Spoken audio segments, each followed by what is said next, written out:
Hello and welcome to the fourth episode of Race for 10 Downing Street. This is me, Ishita Mitra. And me, Shashank Matu. So with the UK elections nearing, the political spotlight is on one man, Rishi Sunak. Now Britain's first Indian origin Prime Minister has had a phenomenal rise to the top. In a span of just 7 years, he went on to become from an unknown finance professional to the Prime Minister of United Kingdom. His story has attracted enormous attention, especially in India. There's a lot of headlines about him. Prime Minister, one of Britain's richest men, and of course, Narayana Murthy's son-in-law. But behind the headlines, who is Sunak really? Well, on this episode, we take a look at the life and times of Rishi Sunak.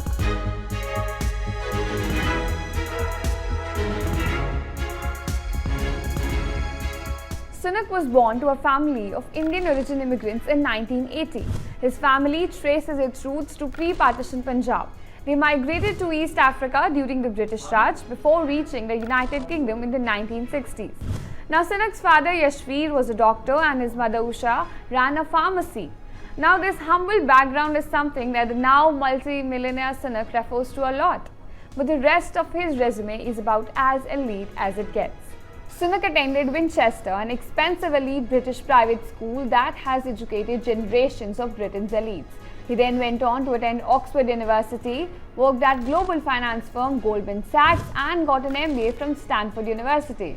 And it was at Stanford that he met his future wife Akshata Murthy, the daughter of Infosys founder Narayan Murthy. Afterwards, Sunak also made millions working in Britain's financial industry. Along the way, he acquired a reputation for being competent, extremely detail-oriented and just an overall nice guy. But here's another thing. He didn't exactly leave a big impression on many people. People from his schoolmates at Winchester and Oxford to his colleagues in the business world, people struggled to remember much about Sunak other than the fact that he was an overall decent guy. In fact, dozens of his business school professors and classmates had no actual recollection of ever having met the future UK Prime Minister. His political ambitions were also not quite clear to those who observed him. He did have a conservative political leanings at the university, and some of his classmates did joke that he would one day become the PM. But unlike so many prominent figures in the British politics, he didn't get involved in student politics at university level, and nor did he join a political party and spend years learning the ropes of how politics works. And regardless of all this, Sunak took the plunge into electoral politics in 2015.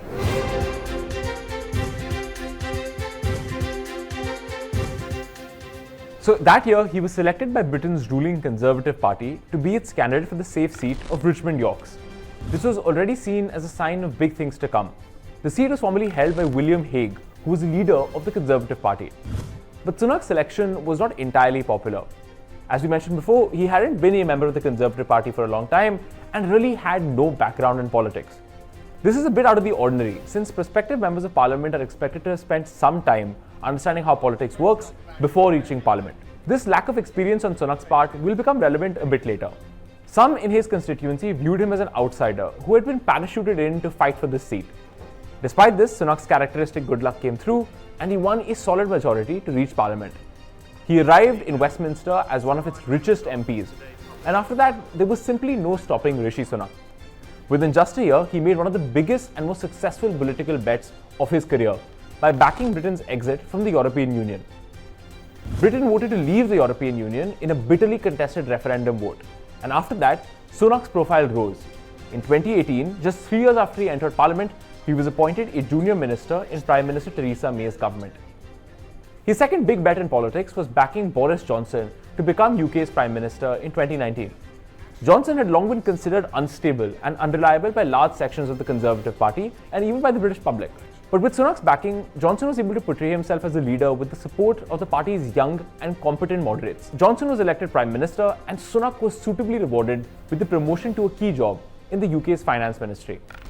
Just a year later, Sunak was appointed Chancellor of the Exchequer, basically the UK's Finance Minister.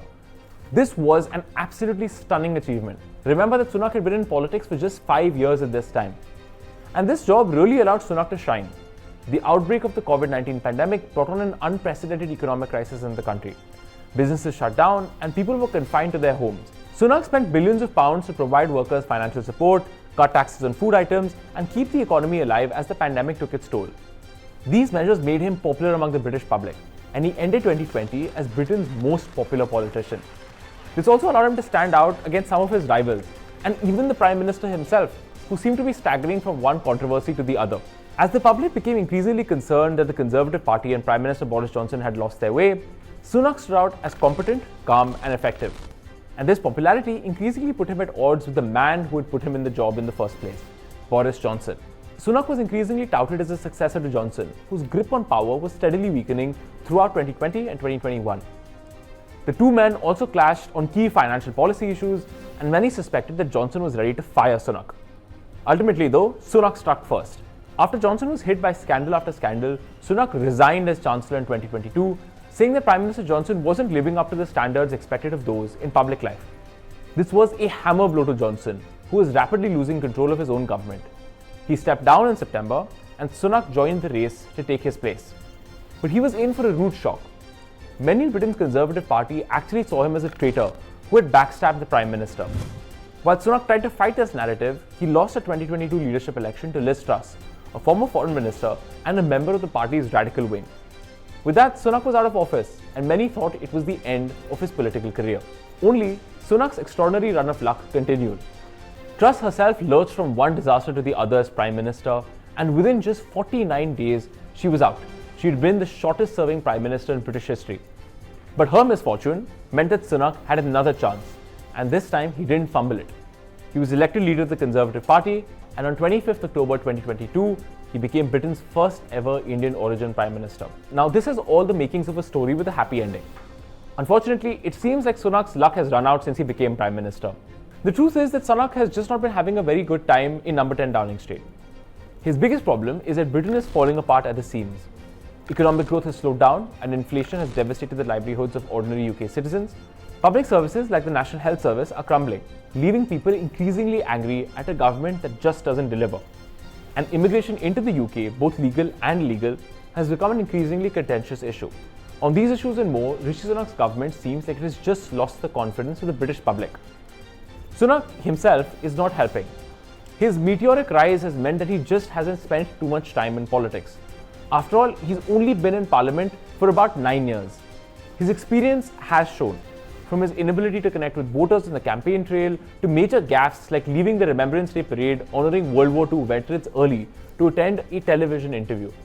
Numerous opinion polls now indicate that Sunak is probably the most unpopular political figure in the country. That's particularly bad news since the UK general elections are scheduled for July 4th. Sunak's extreme wealth has also been a problem. By some estimates, Sunak and his wife Akshata Murthy are worth £651 million. That literally makes Sunak richer than the King of England. Unfortunately for him, he's Prime Minister at a time where ordinary citizens have suffered a major drop in their standard of living. Sunak, by contrast, has only gotten even more fantastically rich over the last couple of years. And that image of richness has stuck. In fact, the one word that the British public associated with him most was rich. His wealth has made him seem out of touch with the struggles of ordinary Britons, and that has not helped his popularity. General elections are now scheduled for July 4. These polls show that he is set to lead his Conservative Party to its worst election defeat in 100 years. Now that's a stunning reverse for a man who has known nothing but success, for a man who was just 4 years ago UK's most popular politician. So did Sunak rise too far, too fast? Well, the answer will be clear on 4 July. So that's it on this episode of Race for 10 Downing Street. We'll continue to bring you more updates on UK elections. Thanks for watching India Today Global.